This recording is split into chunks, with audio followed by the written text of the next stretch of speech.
하나님은 우리의 피난처가 되시며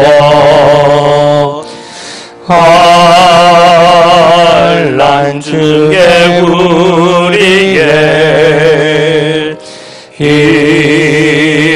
힘과 도움이시라.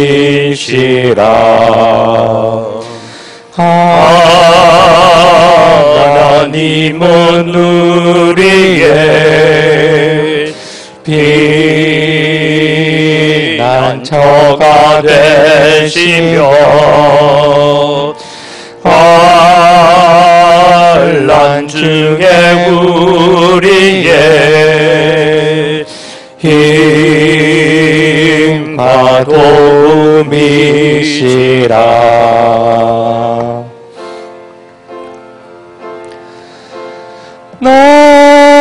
너희는 가만히 있어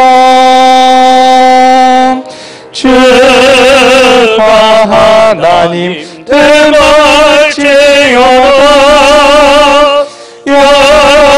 열방과 세계 가운데 주가 높임을 받으리라.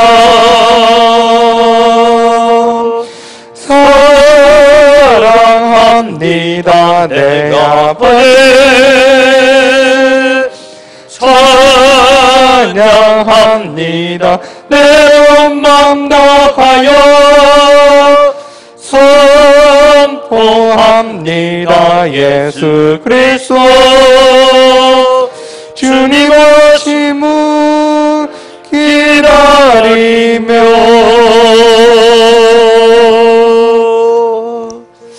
우리의 한 주간의 삶을 돌아보면서 하나님 앞에 기도하면 좋겠습니다. 하나님만 의지하고 주님만 사랑하고 살겠다고 다짐했는데 세상에 들려오는 소식들, 세상에서 눈에 보이는 것들 때문에 우리의 마음이 빼앗기게 되고 하나님 없는 가운데서 우리가 살아올 때가 많았습니다. 주님 이 예배를 통하여서 주님이 나의 주인 되심과 나의 왕 되심을 다시 고백하며 우리 마음 중심에 하나님을 모시는 믿음의 역사가 다시 일어나게 하여 주옵소서. 우리 함께 기도하며 나아갑니다. 살아계신 아버지 하나님 은혜를 이 시간 감사합니다.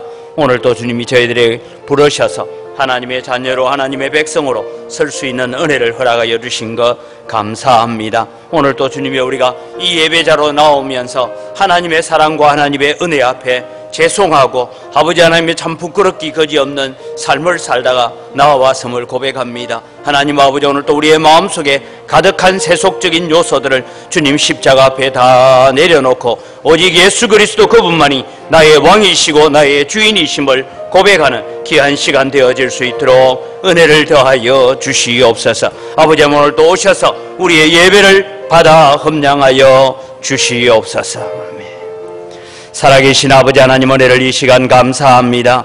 오늘 또 저희들을 예배자로 불러주시고 하나님을 섬길 수 있는 은혜의 자리에 서게 해 주심을 감사합니다. 하나님 한 주간 동안 살아오면서 세상에 분주하고 바쁘고 세상 일로 인하여서 주님 없이 살 때가 많았고 주님 잊어버리고 살 때가 많고 주님의 주인 되심을 인정하지 못하고 내가 주인 되어서 살아왔던 우리의 삶을 회개합니다. 주님 이 시간도 오셔서 저희들을 용서하여 주시고 정결하게 하시고 깨끗하게 하여 주셔서 우리 마음 중심에 다시 예수 그리스도 그분이 우리의 왕이시며 우리의 주인이심을 회복하는 시간이 되게 하여 주시옵소서. 감사합니다. 예수님의 이름으로 기원드리옵나이다. 아멘. 신앙 고백합니다. 나는 전능하신 아버지 하나님 천지의 창조주를 믿습니다. 나는 그의 유일하신 아들 우리 주 예수 그리스도를 믿습니다. 그는 성령으로 잉태되어 동정녀 마리아에게서 나시고 본디오 빌라도에게 고난을 받아 십자가에 못 박혀 죽으시고 장사된 지 사흘 만에 죽은 자 가운데서 다시 살아나셨으며 하늘에 오르시어 전능하신 아버지 하나님 우편에 앉아 계시다가 거기로부터 살아있는 자와 죽은 자를 심판하러 오십니다. 나는 성령을 믿으며 거룩한 공교회와 성도의 교제와 죄를 용서받는 것과 몸의 부활과 영생을 믿습니다. 아멘.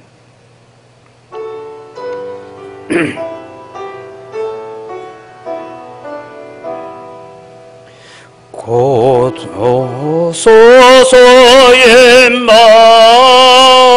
마누엘 오구하소서 이스라엘 거포로 생활 고달파 메시아 기다립니다.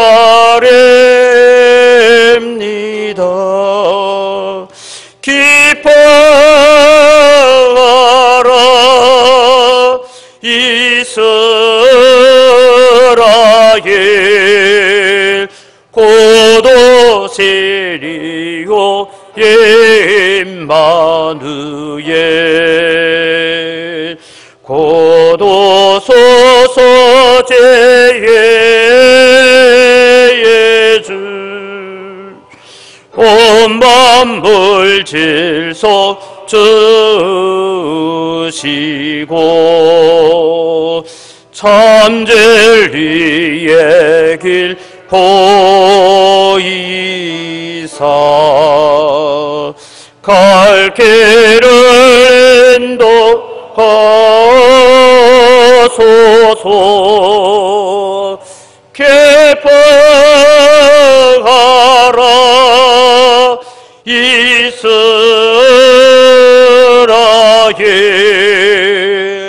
고도시리요 임마누엘 고도소서 소망의 주 만백성 한번 이루어 시기와 분쟁 없애고 참 평화 채워 주소서. 기뻐하라 이스라엘 고도시리요 임마누엘. 아멘.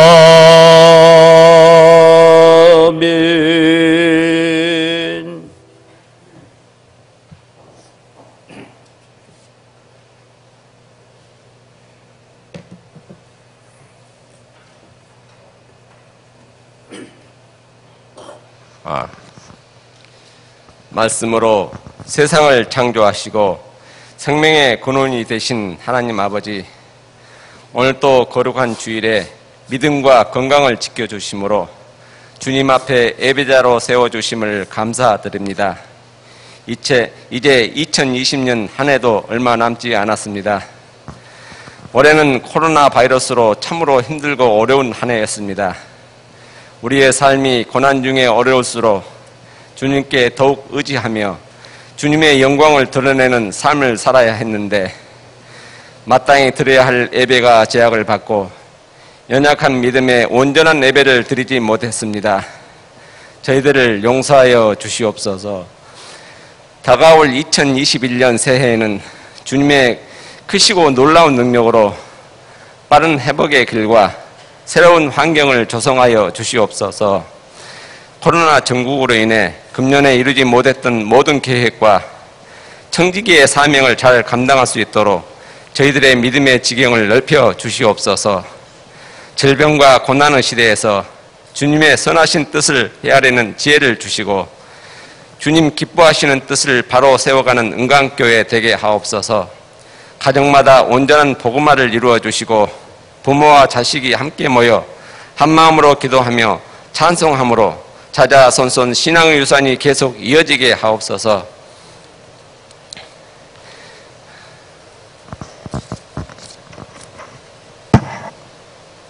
하나님 아버지, 저희 나라와 민족을 위해 기도합니다. 주님께서 택하여 주님 나라의 백성으로 살게 하시고 비로소 저희 나라의 국격과 위상을 높여주심을 감사드립니다.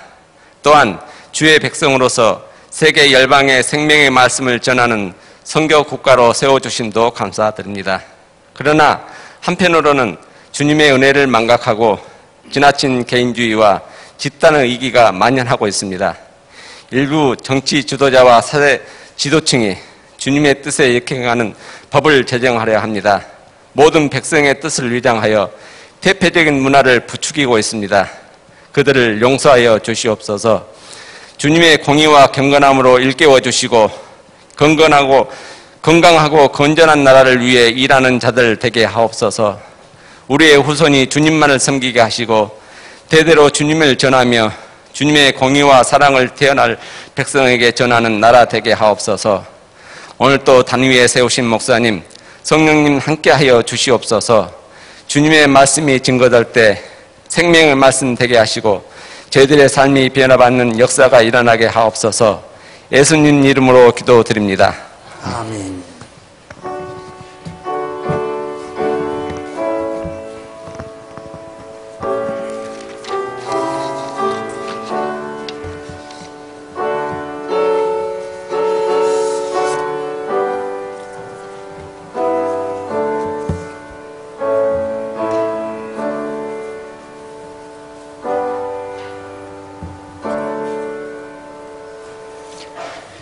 오늘 우리가 함께 대할 하나님의 말씀은 누가복음 1장 26절에서 38절까지의 말씀입니다. 누가복음 1장 26절에서 38절까지의 말씀입니다. 제가 봉독하겠습니다. 여섯째 달에 천사 가브리엘이 하나님의 보내심을 받아 갈릴리 나사렛이란 동네에 가서 다윗의 자손 요셉이라 하는 사랑과 약혼한 처녀에게 이르니 그 처녀의 이름은 마리아라. 그에게 들어가 이르되 은혜를 받은 자여 평안할지어다. 주께서 너와 함께 하시도다 하니 처녀가 그 말을 듣고 놀라 이런 인사가 어찌함인가 생각하며 천사가 이르되 마리아여 무서워하지 말라. 내가 하나님의 은혜를 입었느니라. 보라 내가 잉태하여 아들을 낳으리니 그 이름을 예수라 하라. 그가 큰 자가 되고 지극히 높으신 이의 아들이라 일컬어질 것이요 주 하나님께서 그 조상 다윗의 왕위를 그에게 주시리니 영원히 야곱의 집을 왕으로 다스리실 것이며 그 나라가 무궁하리라. 마리아가 천사에게 말하되 나는 남자를 알지 못하니 어찌 이 일이 있으리이까. 천사가 대답하여 이르되 성령이 내게 임하시고 지극히 높으신 이의 능력이 너를 덮으시리니 이러므로 나실 바 거룩한 이는 하나님의 아들이라 일컬어지리라. 보라 내 친족 엘리사벳도 늙어서 아들을 배었느니라. 본래 임신하지 못한다고 알려진 이가 이미 6달이 되었나니 대저 하나님의 모든 말씀은 능하지 못하심이 없느니라. 마리아가 이르되 주의 계집종이오니 말씀대로 내게 이루어지이다 하며 천사가 떠나가니라. 아멘.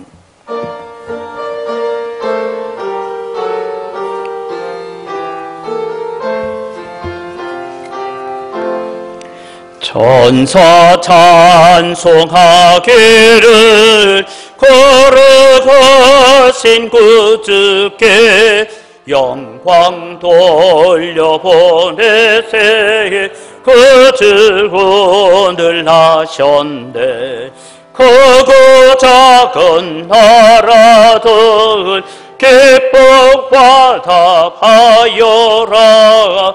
영광 받을 왕계와 베들레헴에 나신 주. 영광 받을 왕계와 베들레헴에 나신 주. 오늘 나신 예수는 하늘에서 내려와 처녀 몸에 나셔서 사람 몸을 입었네. 세상 모든 사람들 영원하신 주님께 영광 돌려보내며 높이 찬양하여라. 영광 돌려보내며 높이 찬양하여라. 어이로우신 예수는 평화의 왕이시고 세상 빛이 되시며 우리 생명 되시네. 죄의 너를 불러서 거듭나게 하시고 영생하게 하시니 왕께 찬양하여라.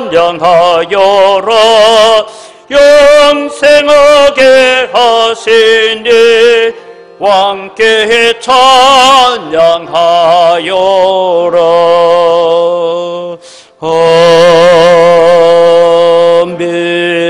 아멘. 한 번 더 기도합니다. 하나님 아버지 감사합니다. 오늘도 저희들이 주님 앞에 예배하러 나올 수 있는 은혜를 주신 것 감사합니다. 예수 그리스도가 이 땅에 오실 때에 많은 사람들을 통하여서 준비된 가운데서 오신 것처럼 이제 다시 오마 약속하신 예수 그리스도를 우리가 바라보면서 주님의 다시 오심을 준비해가는 거룩한 성도로 살아갈 수 있도록 은혜에 더하여 주시옵소서. 이 시간 저희들에게 또 말씀하여 주시고 깨닫는 지혜들을 주시고 또 말씀대로 살아가겠다는 헌신과 다짐과 결심을 저희들에게 허락하여 주시옵소서. 감사합니다. 예수님 이름으로 기도드립니다. 아멘. 여러분 앞에 이 막이 쳐져 있으니까 저도 어색하기도 하고, 저와 여러분의 거리는 3m 한 5m 떨어져 있는데도 마스크를 벗고 설교하려면 또 이런 걸 설치해라 하니까 참 어색하기도 합니다. 근데 뭐 빨리 이런 것을 다 철거하고 마스크 벗고 우리가 예배할 수 있는 그날이 속히 오기를 함께 또 기도하고 걸어가야 되겠습니다. 벌써 우리 한 해가 저물어 갑니다. 다음 주일이면 원래 마지막 주일이고 또 송구 영신 예배가 있고 그렇게 갑니다. 정말 우리에게 2020년은 기억하기 싫은 악몽의 해와 같은 그런 일들입니다. 많은 일들을 우리가 계획하고 준비했는데 이 코로나 바이러스 앞에 여지없이 무너지는 그런 일들을 우리가 겪게 되었습니다. 코로나에 대한 두려움이 하나님을 향한 예배와 헌신마저도 무너지게 만들었다, 가로막았다, 그런 생각이 듭니다. 나중에 2부 예배 때 우리가 또 하게 됩니다만 이렇게 우왕좌왕하는 가운데 벌써 연말을 맞이하고 오늘 이제 70세 만 정년이 되는 교회 직원들을 은퇴식을 해야 되는 그런 주일이기도 합니다. 은퇴하시는 분들이 더 아쉬움이 많겠다, 그런 생각을 가집니다. 왜냐하면 은퇴하는 해에 내가 더 헌신하고 더 충성하고 더 많은 일을 주님 앞에 드리고 나가고 싶었는데 아무것도 할 수 없는 그런 시간을 보냈다라는 아쉬움이 참 마음에 많이 있으리라고 생각합니다. 그래서 오늘 우리는 총회 헌법이 교회의 직원은 만 70이 될 때까지로 정해져 있는 규정에 따라서 은퇴를 하시지만 하나님의 나라를 위해서 기도하고 복음 전하고 주님의 교회를 위해서 일하고 섬기는 데는 은퇴는 없다. 언제까지?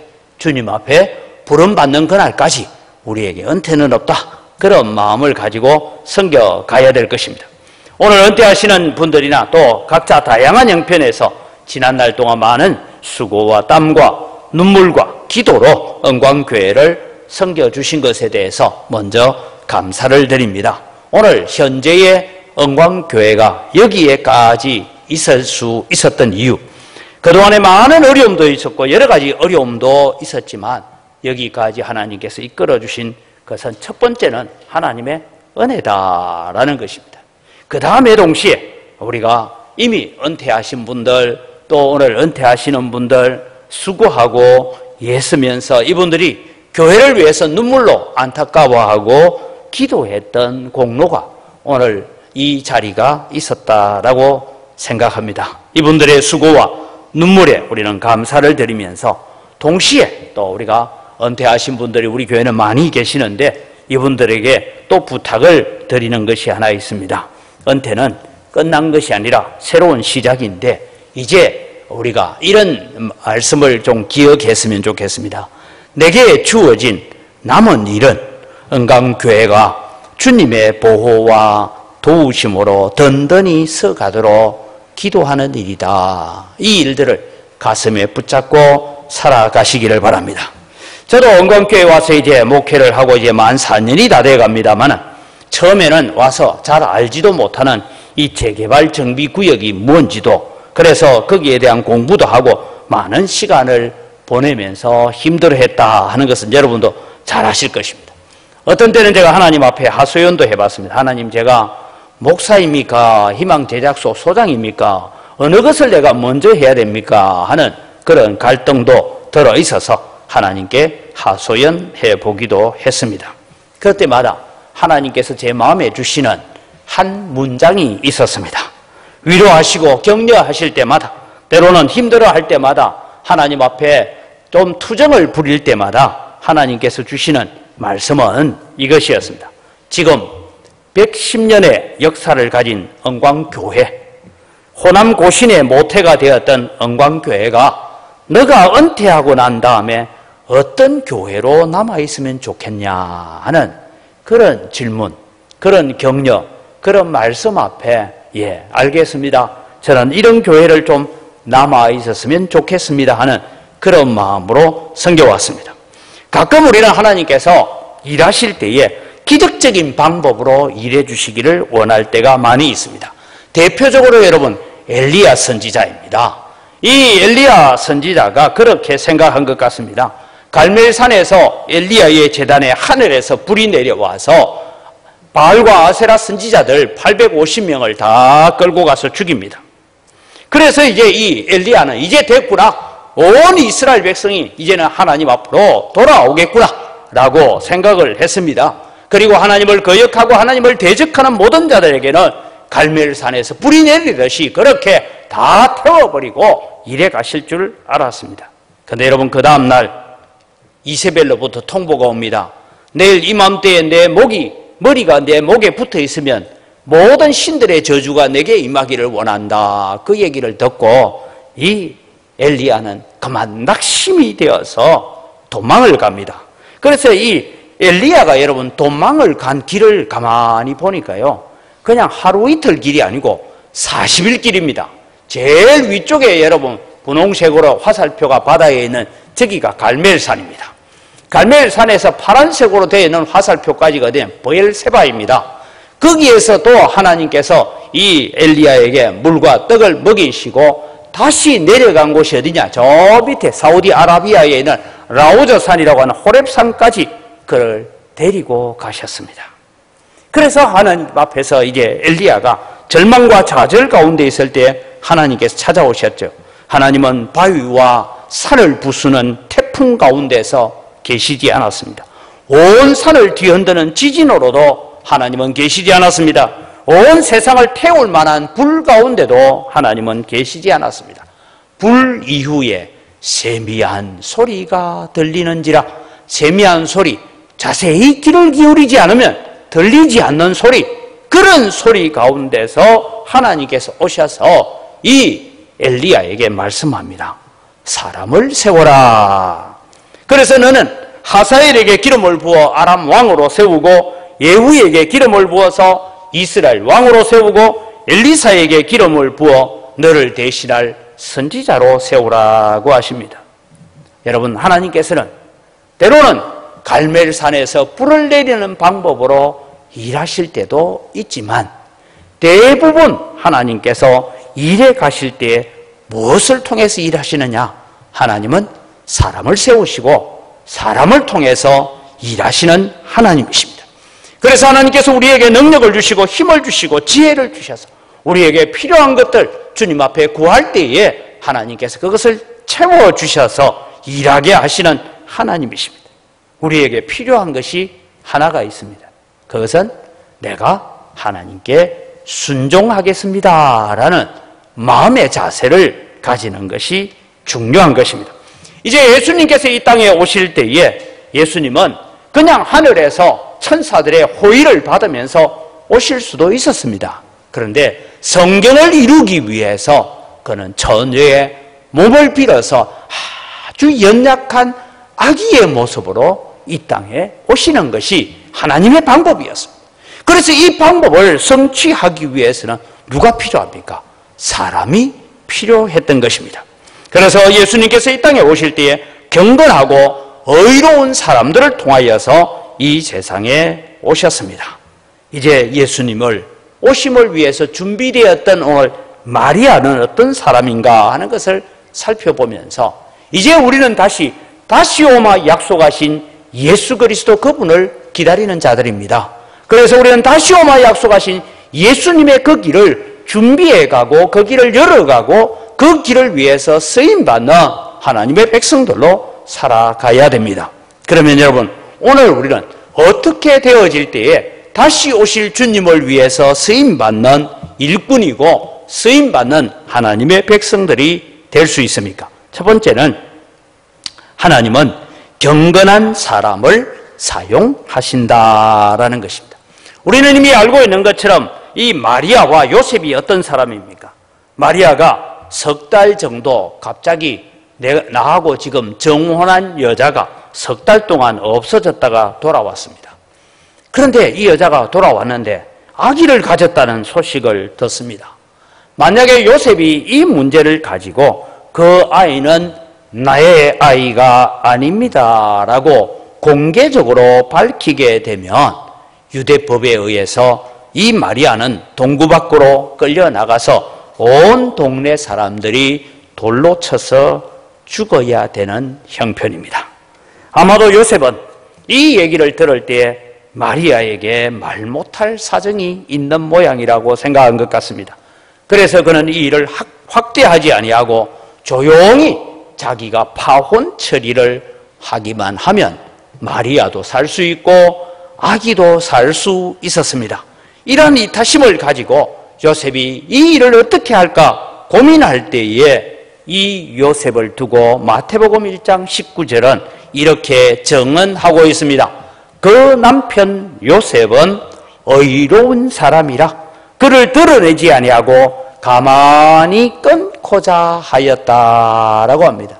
그래서 이 일을 확대하지 아니하고 마리아도 살리고 아기도 살려야 되겠다. 무슨 사정이 있는지는 모르지만 그렇게 생각하고 있는 이타적이고 의로운 사람이었습니다. 그렇다면 마리아는 어떤 사람입니까? 마리아 역시 경건한 삶을 살고 있었습니다. 대략 성경학자들이 이 마리아가 예수 그리스도를 수태할 그때의 나이가 17 정도였다라고 말하고 있습니다.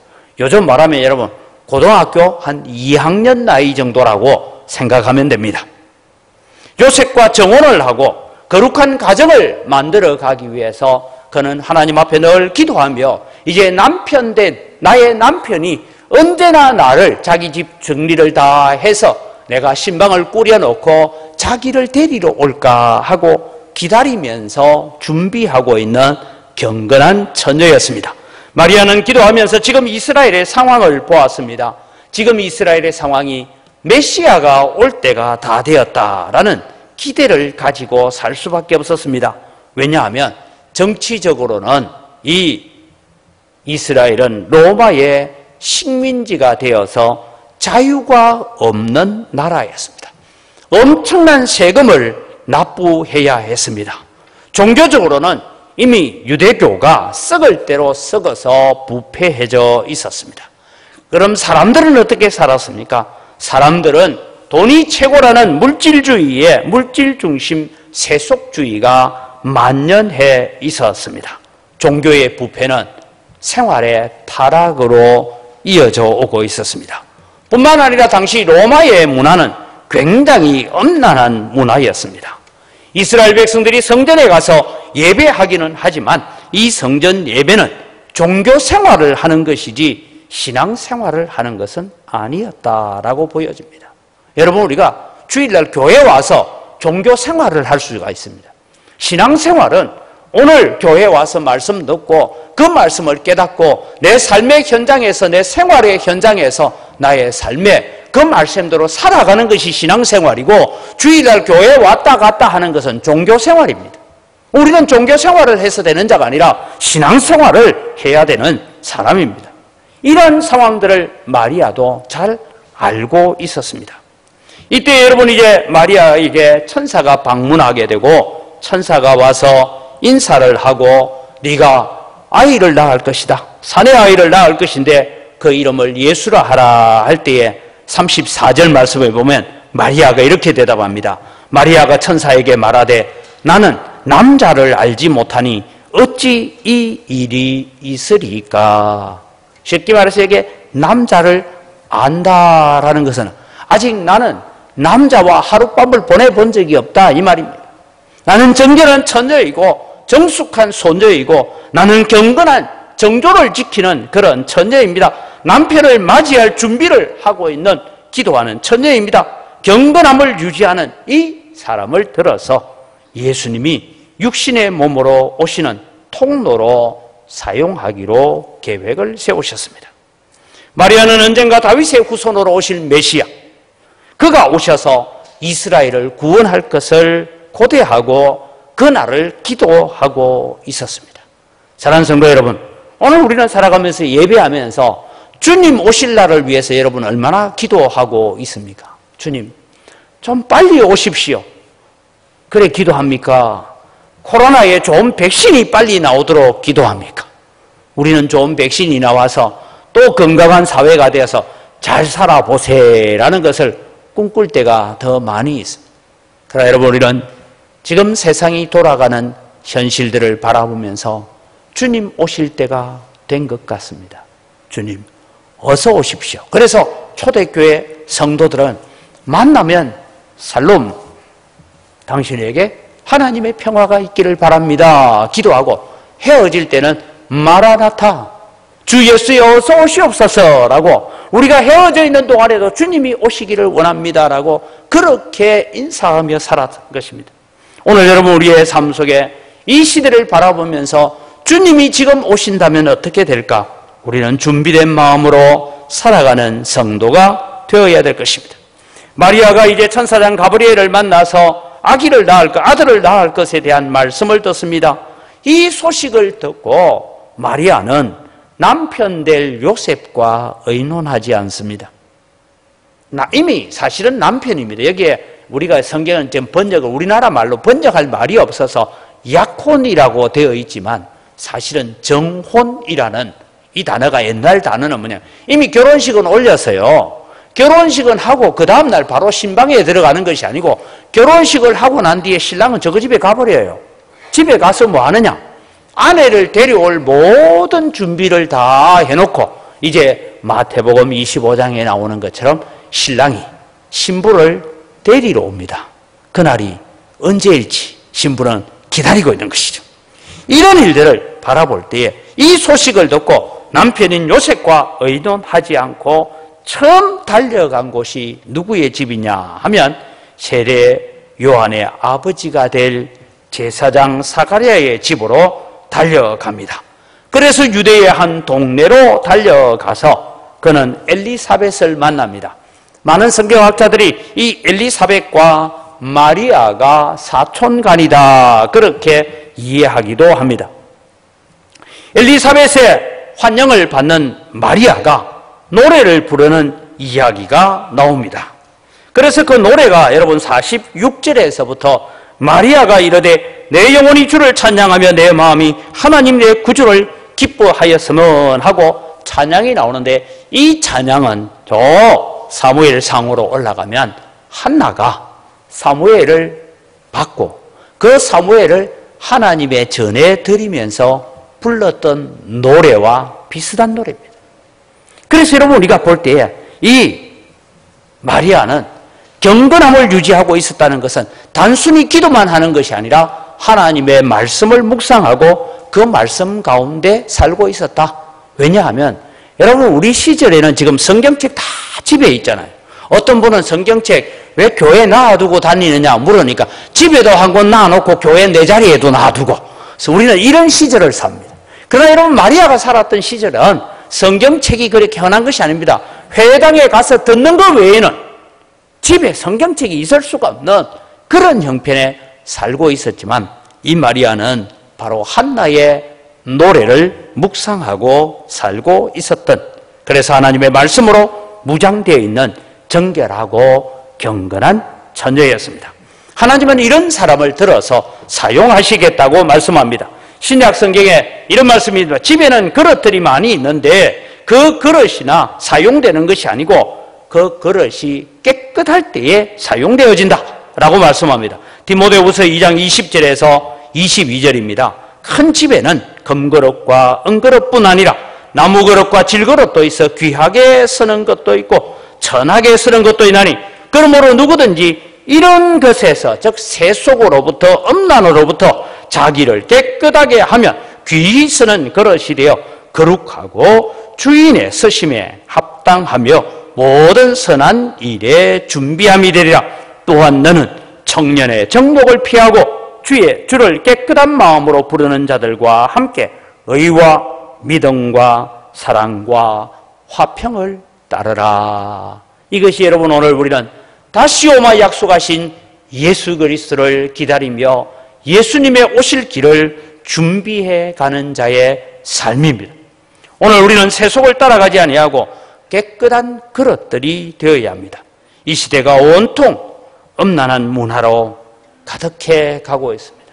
우리가 기도해야 됩니다. 차별금지법이나 낙태죄를 폐지하자는 것이나 이런 것들을 가만히 보면 결국은 사회를 무너뜨리고 국가의 뿌리를 흔들어 놓는 죄악들을 합법화하려고 하는 그런 일들입니다. 사랑하는 성도 여러분, 오늘 우리는 이 예배에 참여하는 우리 성도들, 영상으로 참여하는 여러분들이 함께 기도할 것은, 하나님, 우리가 하나님 앞에 경건함을 잘 유지하면서 주님 앞에 깨끗한 그릇들로 쓰임받게 해달라고 기도해야 됩니다.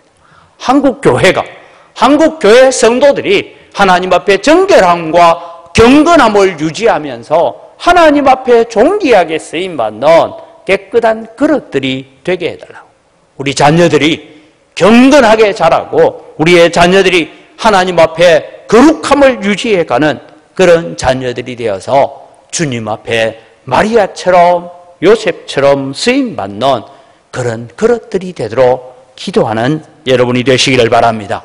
이것이 우리가 성탄절을 맞이하는 자의 자세입니다. 두 번째, 하나님은 말씀의 귀를 기울이는 사람을 사용하십니다. 앞서 제가 말씀드렸습니다. 이 한나가 부르고 있는 노래는 바로 이 한나의 노래가 마리아의 노래의 거의 70~80%가 그 노래를 하고 있습니다. 기쁨의 소식을 전하는 가브리엘 천사가 하나님의 말씀을 들려주었습니다. 그러나 마리아는 하나님의 방법이 도무지 이해가 되지 않았습니다. 마리아는 아직 아기를 가질 준비가 되어 있지 않았고 그는 아직 남자를 모르는 상태입니다.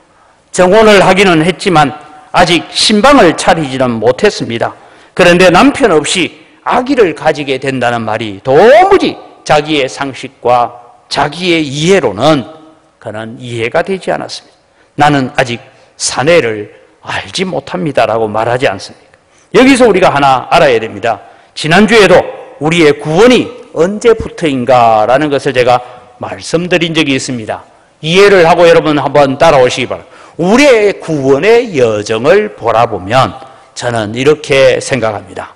하나님께서, 우리가 교회 안에서 이런 용어를 쓰면 안 되지만 하나님께서는 우리의 운명을 먼저 결정하셨어요. 뭐냐?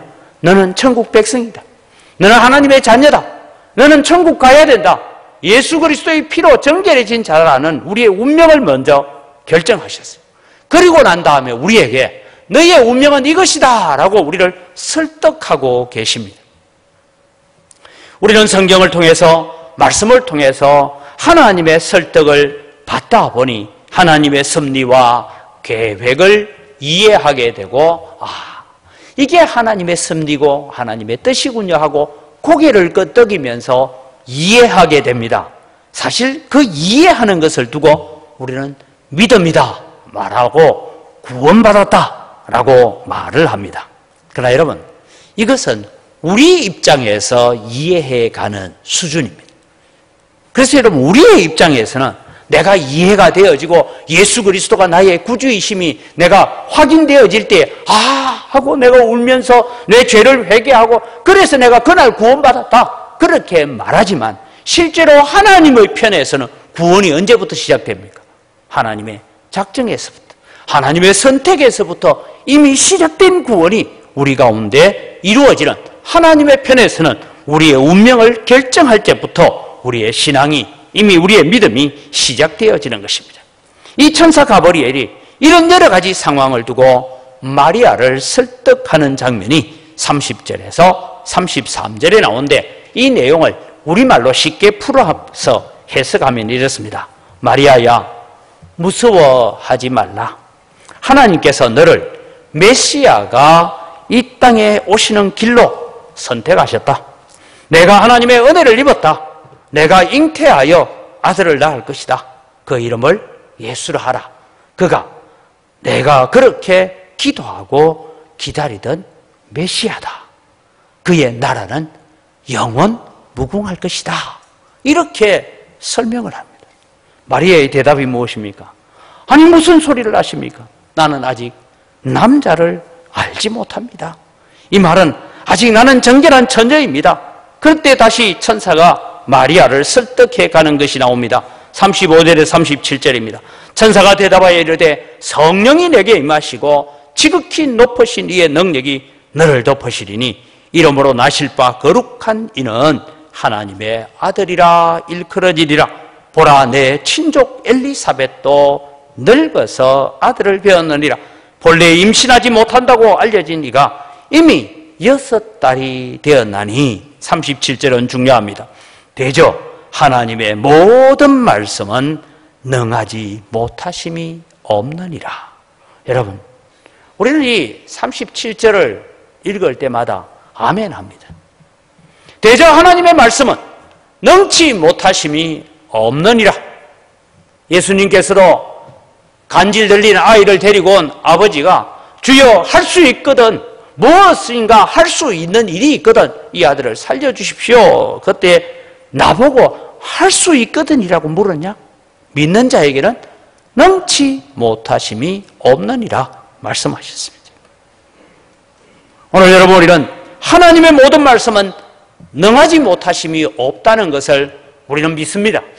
그런데 여러분, 우리의 실제 생활 속에서 내가 육신의 몹쓸 질병에 걸렸든지 어떤 경제적인 어려움을 당하든지 우리는 자녀의 문제를 만나든지 할 때에도 과연 하나님의 말씀은 능치 못하심이 없다라고 믿고 있습니까? 그러지 못할 때가 너무 많더라는 거예요. 왜? 이 문제만큼은, 이 상황만큼은 주님께서 여기 오셔도 어쩔 수 없다. 하나님이 이 자리에 오셔도 해결 못한다. 그렇게 여러분, 우리가 절망하고 좌절하고 낙심할 때가 얼마나 많습니까? 그러나 여러분, 기억하십시오. 오늘도 이 말씀입니다. 대저 하나님의 모든 말씀은 능하지 못하심이 없느니라. 믿는 자에게는 능치 못하심이 없느니라. 이 말씀을 여러분 마음속에 기억하시기를 바랍니다. 하나님의 방법이 다양한 방법으로 다양한 사람들을 통해서 일을 해결해 가실 뿐이지, 오늘도 하나님을 신뢰하고 하나님을 의지하는 자에게, 하나님의 말씀에 귀를 기울이는 자에게 능치 못하심이 없는 줄 믿으시기 바랍니다. 마리아는 처음에는 이해되지 않았습니다. 그러나 천사가 전해주는 하나님의 말씀을 귀 기울이며 천사가 들려주는 하나님의 말씀을 자세히 들으면서 그는 설득되어 가고 있습니다. 하나님은 지금도 우리를 설득하고 계십니다. 설교를 들을 때에, 성경을 읽을 때에, 기도할 때에, 찬송할 때에 하나님은 오늘도 우리를 설득해 오고 계십니다. 이 모든 것은 하나님께서 우리를 설득하여서 경건하고 거룩하고 하나님의 말씀에 귀를 기울이는 자로 만들어 가시는 과정입니다. 사랑하는 성도 여러분, 우리의 신앙생활이라는 것이 무엇입니까? 나의 계획과 내 꿈을 성취하는 것이 신앙생활이 아닙니다. 참된 신앙생활은 나를 통해서 하나님의 뜻이 이루어지고 나를 통해서 하나님의 계획이 이 땅에 성취되어져 가기를 구하는 것이 바른 신앙생활입니다. 그렇다면 여러분, 오늘 우리는 마리아처럼 하나님의 계획을 듣고 하나님의 계획하심에 순종하는 자가 되어야 됩니다. 오늘 우리는 주님 앞에 서는 그날까지 끊임없이 하나님의 말씀으로 설득당하는 성도들이 되시기를 바랍니다. 하나님이 설득하시는 말씀에 고개를 끄덕이며 감사하며 순종하는 자리로 나아가는 믿음의 사람들을 통하여 주님은 이 땅에 다시 오신다라는 것입니다. 마지막으로 하나님은 어떤 사람을 통하여 하나님의 일을 하십니까? 하나님은 순종의 사람을 들어서 사용하시는 줄 믿으시기 바랍니다. 천사의 설명을 들은 마리아는 37절의 말씀, 대저 하나님의 말씀은 능치 못하심이 없느니라 하는 그 말씀을 듣고 마리아는 고백합니다. 38절입니다. 마리아가 이르되 주의 여종이오니 말씀대로 내게 이루어지이다 하며 천사가 떠나가니라. 개역 성경에는 보면 마리아가 이르되 주의 계집종이오니 말씀하신 대로 내게 이루어지기 원합니다라고 그렇게 고백합니다. 주님의 뜻대로 이루어지기를 원합니다. 그리고는 자신의 몸을 통하여서 메시아 예수 그리스도 그분이 오시는 길을 열어가기로 하나님이 작정하셨으니 주님 제 몸을 빌려드리겠습니다. 그렇게 하는 것입니다. 다시 말씀드립니다. 이 일은 어쩌면 죽음을 각오하는 일일 수도 있고 어쩌면 처녀가 아이를 낳음으로 말미암아서 그는 남편 될 요셉으로부터 영원히 그는 사랑을 받지 못하는 그런 길을 걸어갈 수도 있습니다. 그런데 왜 남편 될 요셉에게 아무런 의논이나 설명이나 동의를 구하지 아니하고 그가 먼저 달려간 길은 엘리사벳의 집이었다. 엘리사벳도 이미 아기를 가져서 6개월이 되었다는 그 얘기를 듣고 그 집으로 달려갔던 가장 큰 이유는 하나님 앞에 순종하는 마음이었다라는 것입니다. 요셉이 자기를 버리든지 세상 사람들이 자기를 향하여 손가락질을 하든지 어떤 일이 일어나든지 나는 하나님의 말씀에 순종하고 하나님께서 말씀하시는 그 일이 나를 통하여 이루어져 가기를 원하고 순종의 자리로 자신을 드리기로 작정한 것입니다. 하나님은 순종하는 사람에게 복을 주시고 순종하는 사람을 들어서 하나님의 일을 이루어 가시는 줄 믿으시기 바랍니다. 여러분, 우리는 병을 하나 가지고 있습니다. 그 병이 뭐냐 하면 내 머리로 이해되지 않으면 절대 순종하지 않으려고 하는 그런 완고한 마음들을 가지고 있다. 그래서 여러분, 우리가 이 전도회를 모이거나 뭐 하면 원래회를 하거나 뭐 하면 가끔씩 그럴 때 있어요. 나는 그거 이해 안 된다. 나는 그거 이해 안 된다고 고개를 짤레짤레 흔들면 하나님의 나라는 아무 일도 못합니다. 그래, 기도하고 한번 해봅시다. 실패하더라도 우리는 그것이 믿음으로 걸어가야 된다면, 신앙으로 걸어가야 된다면 한번 해봅시다. 이것이 여러분 하나님의 나라의 일을 이루어가는 줄 믿으시기 바랍니다. 마리아가 나는 아무리 생각해도 이해 안 됩니다라고 그랬더라면 예수 그리스도는 이 땅에 오시되 다른 사람을 통해서 이 땅에 오실 것입니다. 그러나 여러분, 오늘 우리는 우리를 통해서 하나님의 나라가 이루어져 가고 우리를 통해서 하나님의 일이 이루어져 가기를 원합니다. 오늘 우리의 헌신과 기도와 우리의 눈물을 통하여 다시 오마 약속하신 예수 그리스도 그날이 이 땅에 이루어지기를 소원합니다. 하나님의 명령은 우리의 머리로 도무지 이해가 되지 않습니다. 저도 원래 성경을 제가 육독을 했습니다. 성경을 육독을 하면서 제가 다시 한번 생각해 봤어요. 읽어보니까 여러분, 성경에 이해되는 게 많아요? 이해 안 되는 게 많아요? 이해 안 되는 게 많은 정도가 아니고 나는 말도 안 되는 게 많다 생각돼요. 성경 읽어보세요. 성경 보면 이게 말도 안 되는 얘기를 적어놓고 성경이라고. 여러분, 우리의 상식과 우리의 이해로서, 제가 목사지만 제 머리로서 아무리 읽어도 말도 안 되는 얘기예요. 그런데 이 말도 안 되는 얘기가 내 마음속에 읽을 때마다 뭐로 읽혀집니까? 아멘으로 읽혀지는 것이 우리가 성령의 은혜고 하나님의 복을 받고 있는 이유인 줄 믿으시기 바랍니다. 그것이, 그래서 여러분은 제가 전에도 한 말씀드린, 이해가 되면 순종하고 이해가 안 되면 복종하면 된다. 여러분, 순종이라는 것은 이해를 하면서 가는 거고, 복종이라는 것은 도무지 내 머리로는 이해 안 되지만 하나님의 말씀이니까, 그래서 너희는 하나님께 순복할지어다. 순종과 복종을 명하고 계시는 하나님이십니다. 우리는 예수 그리스도의 재림하실 그날을 기다리는 날입니다. 하나님의 말씀에 순종하면서 우리는 예수 그리스도의 재림을 위해서 쓰임받는 믿음의 일꾼들, 거룩한 백성들이 되어지시기를 주님의 이름으로 축복합니다. 기도하겠습니다. 하나님 아버지, 감사합니다.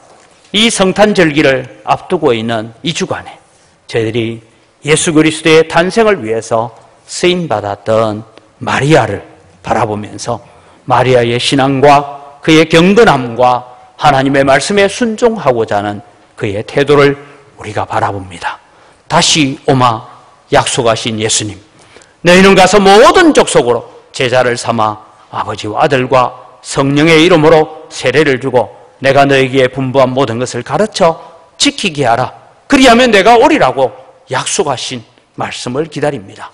지금 코로나로 인하여 선교도 마음대로 못하고 전도도 못하고 오히려 교회 다니는 것이 조롱의 대상이고 경계의 대상이 되는 이 시점에 오늘도 저희들이 성탄절을 맞이하면서 하나님, 우리의 경건함과 우리의 말씀 사랑함과 우리의 순종함을 통하여서 그럼에도 불구하고 복음이 확장되어지고 하나님의 나라가 확장되어지는, 그래서 예수 그리스도의 재림을 앞당기는 일에 쓰임받는 경건하고 거룩한 언광교회 성도들 되게 하여 주시옵소서. 감사합니다. 예수님의 이름으로 기도드립니다. 아멘.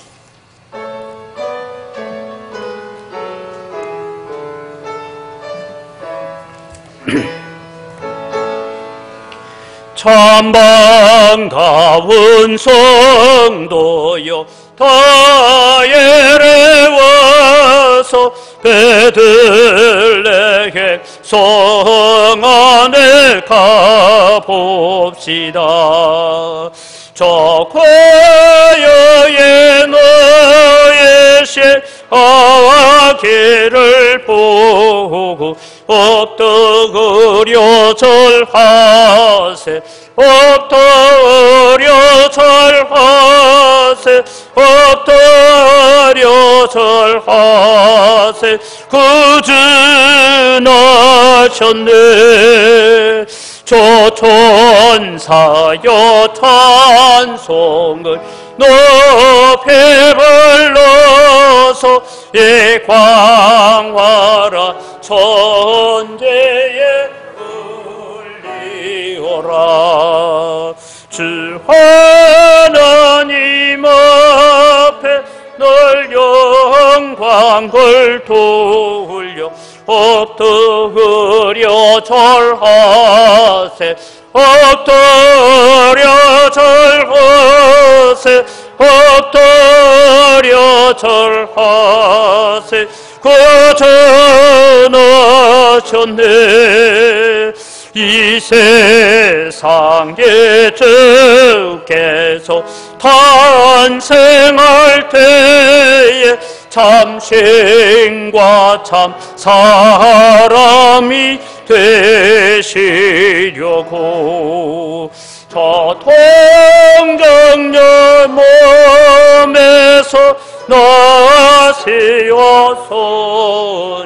엎드려 절하세, 엎드려 절하세, 엎드려 절하세. 거전하셨네. 여호와의 말씀이 육신을 내고 날 구원할 구주가 되셨도다.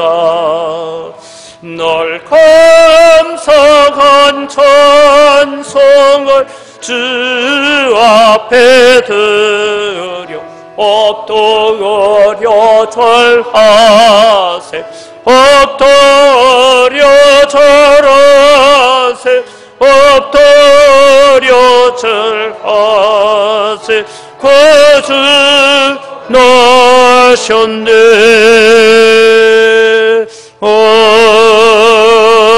아멘. 모든 것이 다 주의 손으로부터 왔습니다.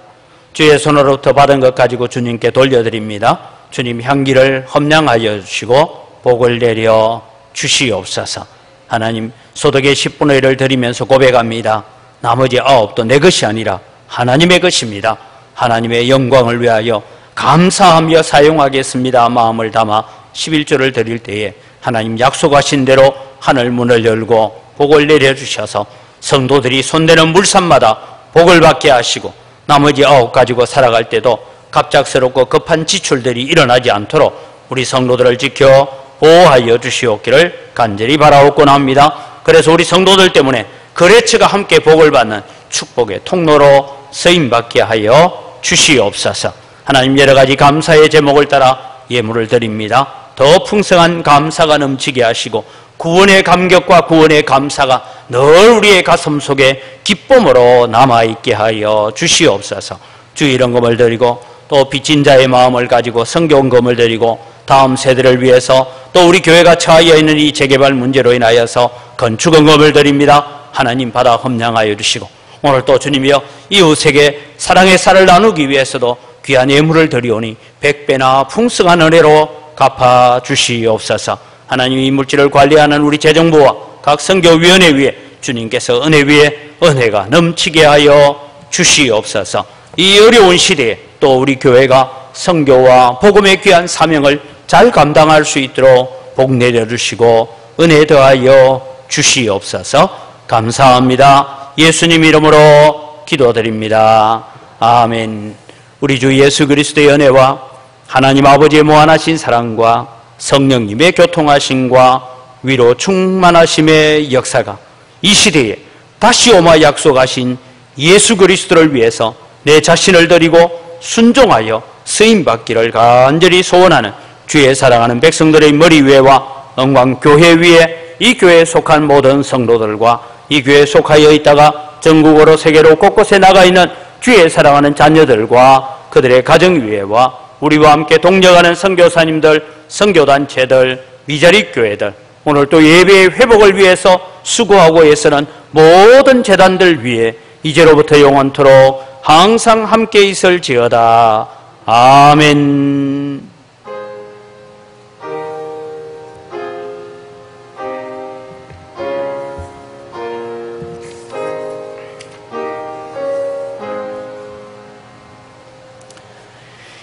예배를 마칩니다. 우리 옆에 있는 사람들과 함께 다시 오실 주님을 위해서 쓰임 받읍시다. 인사하겠습니다.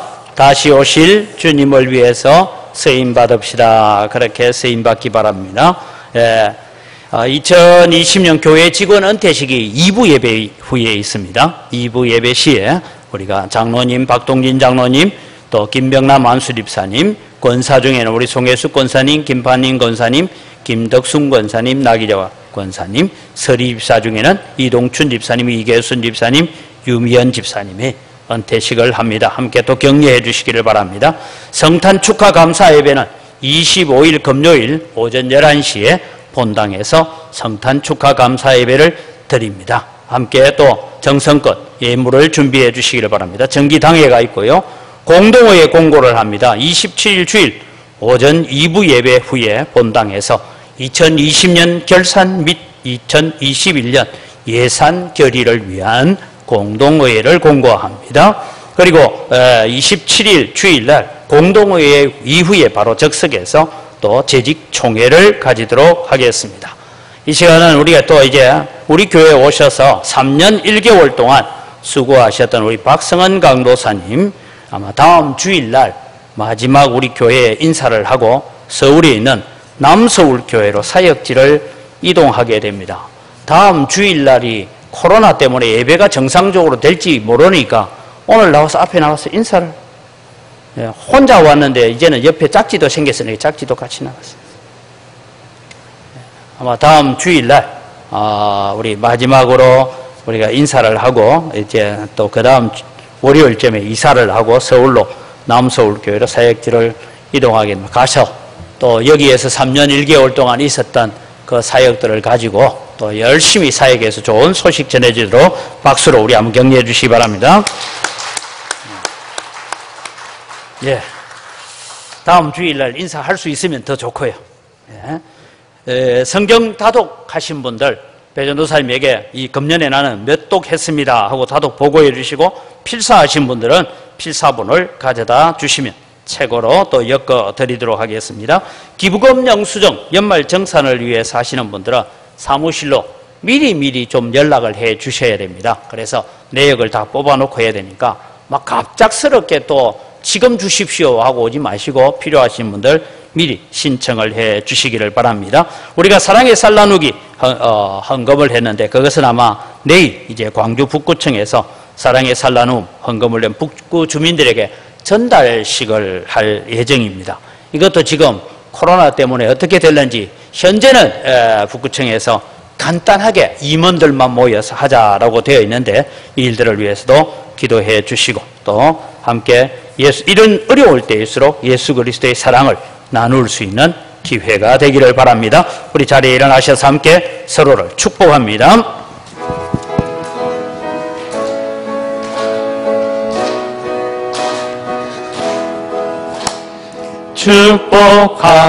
축복합니다. 주님의 이름으로 축복합니다. 주님의 사랑으로 이곳에 모인 주의 거룩한 자녀에게 주님의 기쁨과 주님의 사랑이 충만하게 넘치기를